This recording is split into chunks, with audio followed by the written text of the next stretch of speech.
Hi, I'm Lidia Lae. Welcome to another episode of Culture Shapers, where I interview experts in their fields, authors, influencers, and creators who are making a significant contribution to our world by shaping our cultures.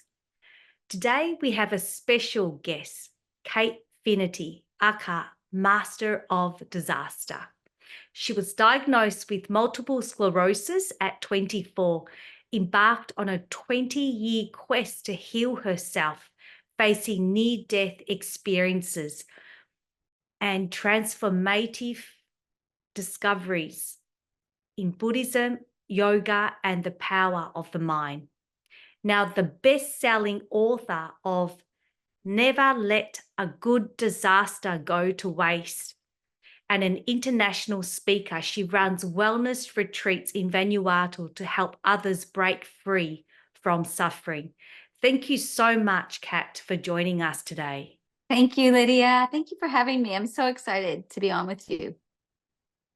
Really grateful for honored being able to have you on board and share your story. I think it's a very powerful story. And I think what I'd like to ask you first, Kat, is in your captivating memoir, you describe overcoming your husband's betrayal within 12 hours, attributing this resilience to your disaster-prone life. Now, can you elaborate on the specific experiences or mindset shifts that enabled you to process such profound betrayal so swiftly? Well, that's a big question, Lydia, why I wrote a whole book about it. How I got over betrayal in 12 hours. So, like you said, it was my 40th birthday, and I was in the hospital at the time. I was a guinea pig as part of a medical experiment for multiple sclerosis. I've had MS since I was 24 years old. And my daughter called me to say happy birthday, and she told me that my friend Talia slept over in my bed. And at that moment, I was like, uh-huh. And on my 40th birthday, 15 years of marriage, 3 kids, it was over. Gee, that's hard to take. Well, this is the thing. It was hard. I got home from the hospital, and my husband had left his phone. That's how we catch them, isn't it? On the on text messages. Yeah. That's good. So I grabbed his phone, and I was like, oh my God. I never thought that would happen to me. And I was devastated. I was completely and utterly devastated. And that night I went to bed, and I didn't sleep. And I just started thinking about all of my disasters of the past. Yes. And I had like these epiphanies, like every single time I got angry and scared and fearful and, thought, oh my God, what now? I just counteracted it with all these lessons from my past. Yes. And in the morning, I thought, I can choose to suffer for 12 hours, 12 days, 12 years, or a lifetime. But the length of time I suffer is entirely up to me. And I chose 12 hours, and I came up with these 12 principles over the night, which I figured the next day, I'm like, oh my God, these work and apply to everyone. So that's sort of a bit of it. That's amazing, Kat. I mean, what it tells me is that you're a very strong person. You're a reflective person and a strong person who has a lot of agency that you can actually choose. You chose how long you had to suffer or need to suffer, but you actually made a choice. And that's a very powerful mindset. At the time, I'd had so many disasters in my life, and writing the book was a long story, because the next day I was like, I'm going to write a book, how to get over betrayal in 12 hours, because people suffer for so long. So true. And I knew how to overcome it, right? Like, how many times do you hear people going, oh, my husband left me, and, they're really battling, and you hear it, and they can be angry, and they can be bitter, and they could be like that for years. And I thought, these 12 principles can help people not just get over betrayal, but get over disease and illness and depression in a lot of ways, and even irritating people. So these 12 principles I'd been studying at that point on my 40th birthday. I'd had all these disasters in my life. I had terrible migraines from a young age, Then my mother died on my 12th birthday. I was suicidal in my teens, and then diagnosed with a progressively debilitating disease and told I'd be in the wheelchair by the time I was 40, which I wasn't. So I'd had all of these disasters, and I'd studied Buddhism for 12 years at that point. So I was armed and I was ready. I had the superpowers to deal with that disaster at that time. It was like the world conspired to help me overcome it. And one thing I really asked myself, Lidia, which I think is really transformative and key to overcoming and transforming any suffering, is to ask yourself this: if I don't choose to let go of my pain, who am I transferring my pain to? And so that night I thought, if I don't let this go, I had 3 kids. They were in grade 6, 7, and 8 at the time. Yes. I thought, if I'm angry and bitter and like want to kill my and upset, who's going to wear that pain? That's so true. And it's my 3 children. So the next morning I literally went, hey, guess what? Daddy's got a new partner. He's going to be Italian now. And isn't that great? Because she's awesome. I love her. She was my friend. I think she's great. So, wow. I had a choice at that moment. And you said those 2, you said, you have agency. And that's the thing people don't understand. They actually do have agency, but people think they don't. Correct. And having studied Buddhism and meditation at that point and thinking it was a waste of time, I realized why I was doing it was to realize that I am the master of the mind. I'm the only one talking in my head, and I get to choose which way I go from here. Yeah, no, that is so powerful. That each one of us has that agency, yet a lot of us don't choose that. And I know from clinical practice that sometimes it is hard to get there, to realize and become aware of our agency. And I hear you in terms of that all your past experiences have actually taught you something, and that it's probably actually prompted you to become more and more aware of your agency, so that by the time that you came to the end of your own relationship, you were empowered. But I love what you mentioned, Kat, that who wears the pain? And as a mother, you realize for your children that rather than allow them to suffer or you suffer, you might as well just turn and reframe your whole story so that you're all not suffering. I just think that is just so powerful. And it takes a lot of strength for someone to do that. So I really applaud you for that strength. And it does take strength. It takes intention. It takes correct. intention, number 1, to stop being a victim, because when something like that happens, people rally and you have an identity as a victim. Yes. And I was really aware of and being brought up by a British father and having lost, I was the eldest of 5 when my mother died on my 12th birthday, and she had cancer, but she was in a coma, and she decided to die on my birthday. She was like, I'm going to show the strength of love and the power that we have, the agency we have. And she was in a coma for a week. She died on my birthday. Yeah. And it was her choice. And my dad always taught me that that was actually a gift, and it was up to me how long I suffered. So I always chose to see my birthday and my mother's death as an incredible gift and a testament of strength.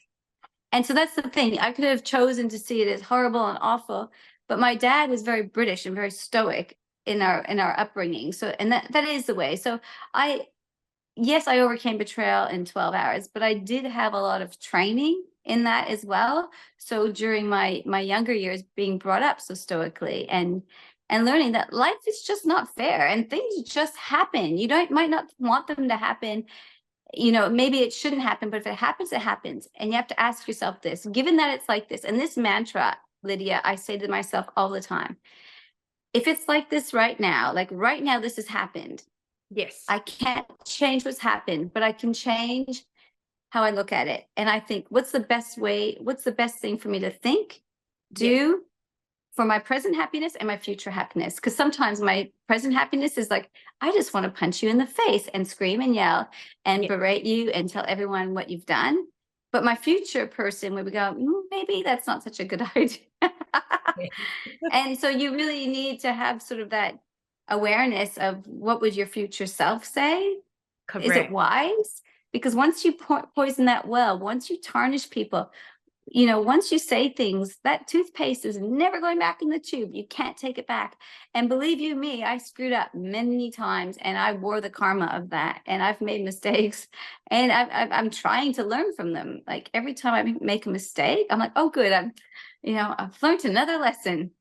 Yeah, a wonderful outlook. And I love the way that you connect the future with the present as a way to process the outcome. Like, do I actually want to become that person? And what kind of a person do I actually want to become? Love that approach. And I just want to take us back to, you brought up, Kat, about losing your mother at 12. And this chapter particularly moved me to the point of tears when I actually read that. Your mother's passing on your 12th birthday. Gosh, that is just huge. And I just want to know from you, how much of an influence did her death have on you? For example, do you think life would have been different, or you wouldn't have, later on you shared about going off the rails as a teenager, or then joining a cult group when you're a young adult? Do you think your life would have been completely different if your mother was still alive? Well, this is part of my practice. Yes. None of us have a crystal ball about anything.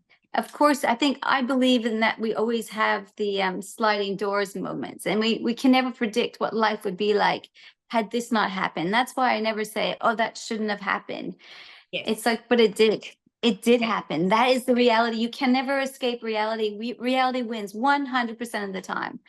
So true. So 100%, of course, my life would have been different. 100%, it would have been different for all of us. My dad remarried a few years later to a woman who was lovely and then wasn't. But Yes. I think our mutual dislike of her as a family makes it has actually bonded us. So rather than it actually having been a negative thing, it's actually not been a bad thing, because we're like, oh, we're very close, me and my 4 siblings.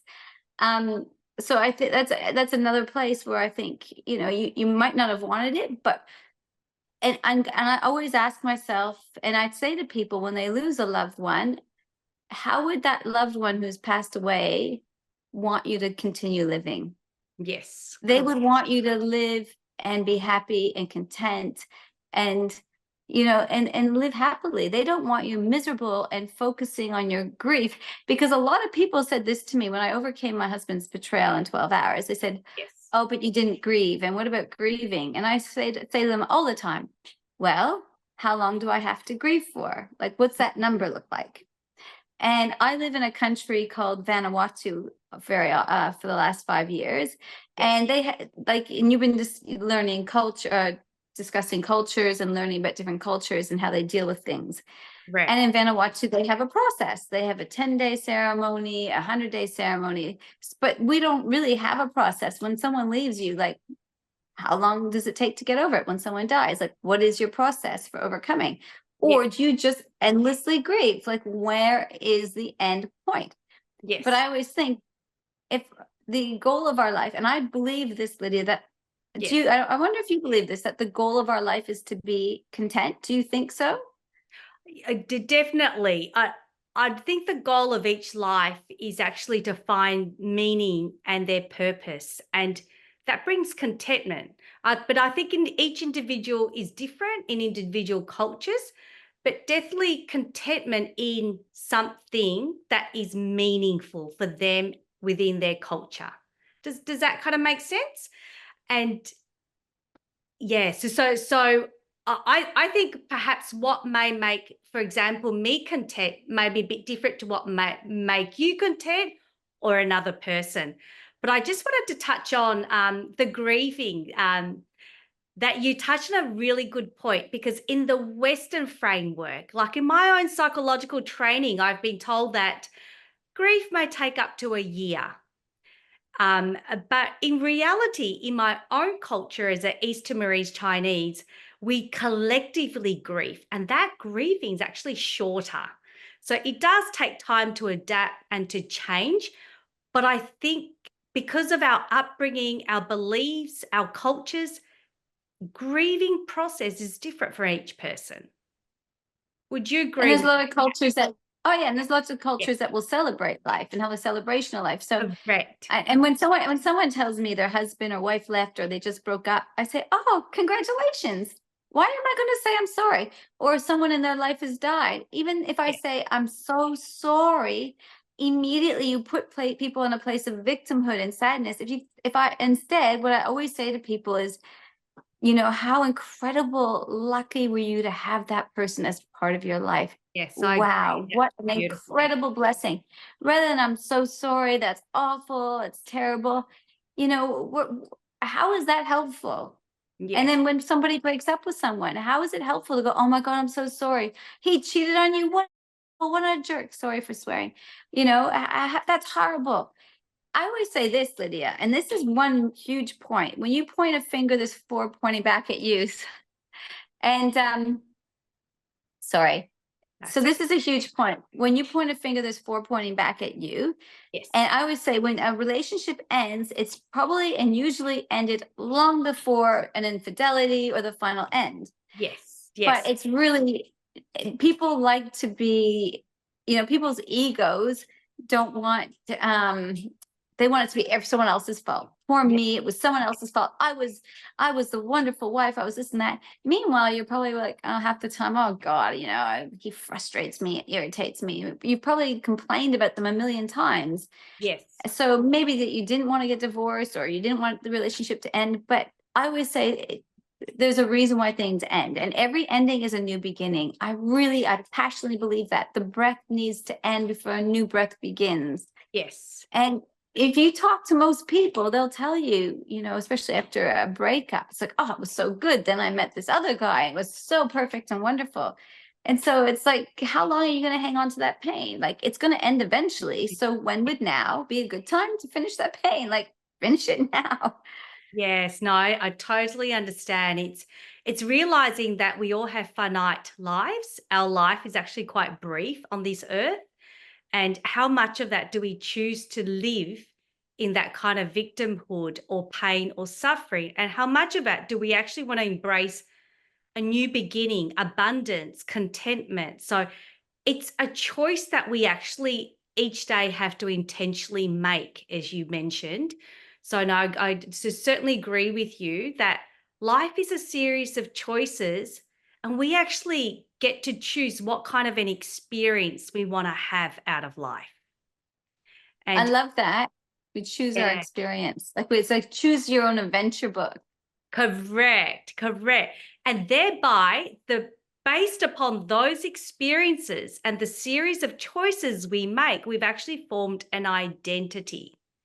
And I was really fascinated, Kat, in your chapter where you talked about, so you've got your dad's British identity, but then you hadn't realized your mum's whole background. And when you talked about going back to Toronto and confronting your nana about that, about, your whole Jewish identity that you had no idea about. Could I ask you just to share, what does your cultural identity mean to you? And since that point, when you found out, has it really changed the way you saw yourself?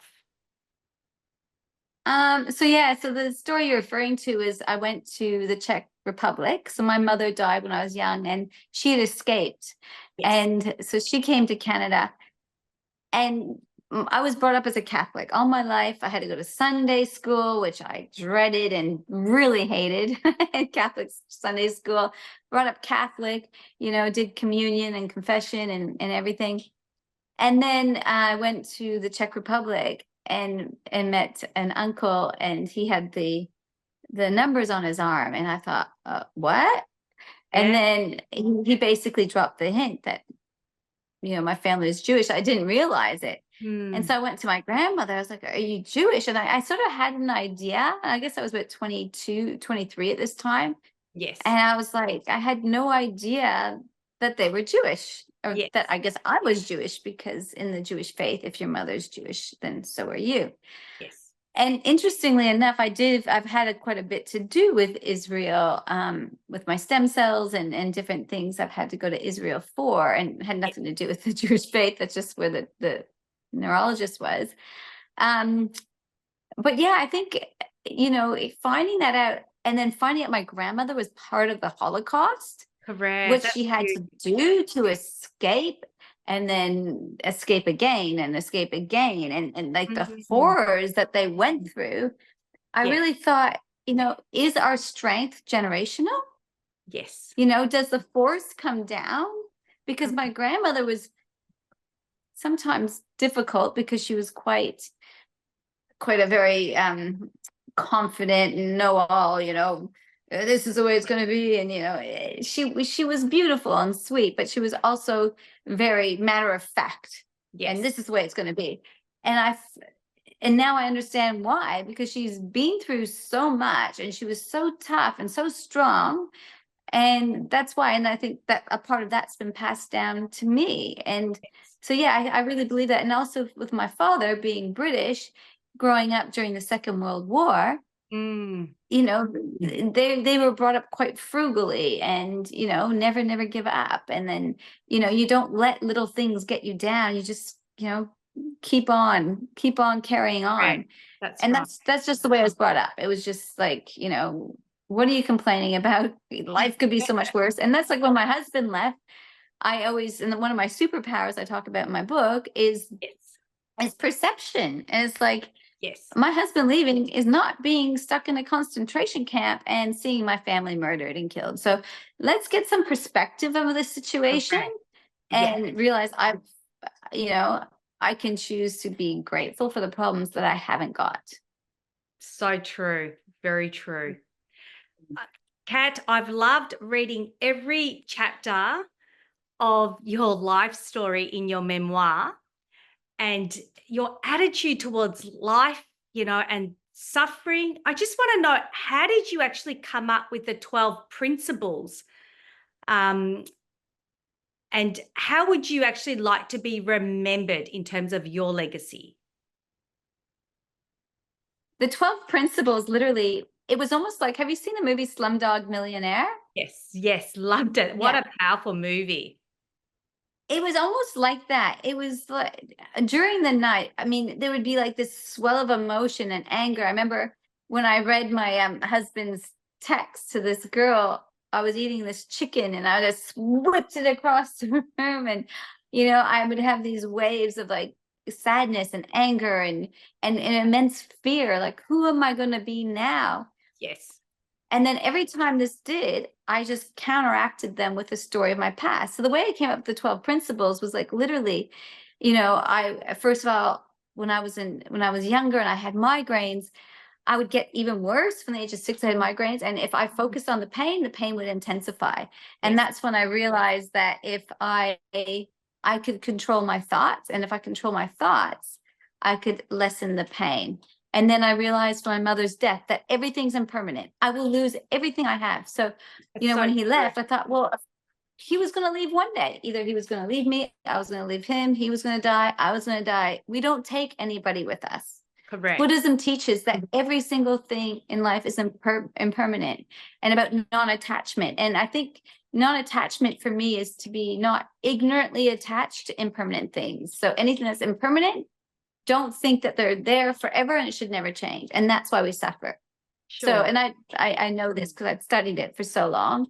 So Yes. yeah, for the 12 principles, I really just looked at all these different situations in my life. I was in the army, and I Yes. realized strength is built on pain. When I first got into the army, I was like, oh my God, like I can't do this. And by the end of it, I'm like, oh my God, I'm so strong. I can do this now. So strength is built on pain.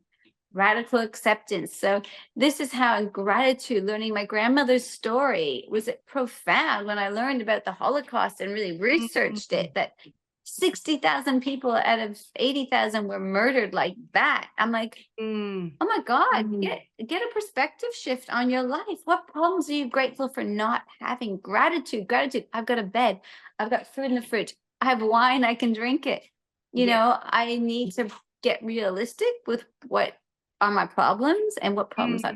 So yeah, so that's how I came up with the 12 principles, which are all free on my website. So katfinnerty.com is my website. The principles are all there and they're free if anybody wants to go on there and look at them, because they're profound. And I say that they can help anyone overcome and transform suffering in as little as 12 hours if they choose to and not want to be a victim. That's excellent, Kat. And Kat, share with us your 2 new books. When will they be out? So very soon. So my first book, Never Let a Good Disaster Go to Waste, is basically just my memoir. And it's not just my memoir, but it's my war cry to say to people, don't let your good disasters go to waste. You can always change your perspective on every situation. It's just a choice. And so my second book is the original book I was going to write, which is called How to Get Over Betrayal in 12 Hours. So that's coming out. It's imminent. It's coming out very soon. And the third book, because when I went to finish writing my book, I ended up becoming stranded on an island. It was like a movie. For 2.5 years. I was stranded in paradise in the most disaster-prone country in the world, Vanuatu. And so I have the third book called Kat's Tales of the South Pacific. And that's all about me surviving the cyclones and the tsunamis and the volcanoes and the earthquakes, and being with the happiest people on the earth, because in Vanuatu, these people are masters of impermanence. Like they just live with it. And it's like, it taught me so much. And I had so many adventures. So I'm like, I got to write a book about this too. So that's coming out soon as well. Fantastic. Now, Kat, as we near our conclusion, I just have one more question for you. So I'm writing my book myself on owning your life story, how women around the world create joy and success. Could you share with us briefly, how do you create joy and success in your life?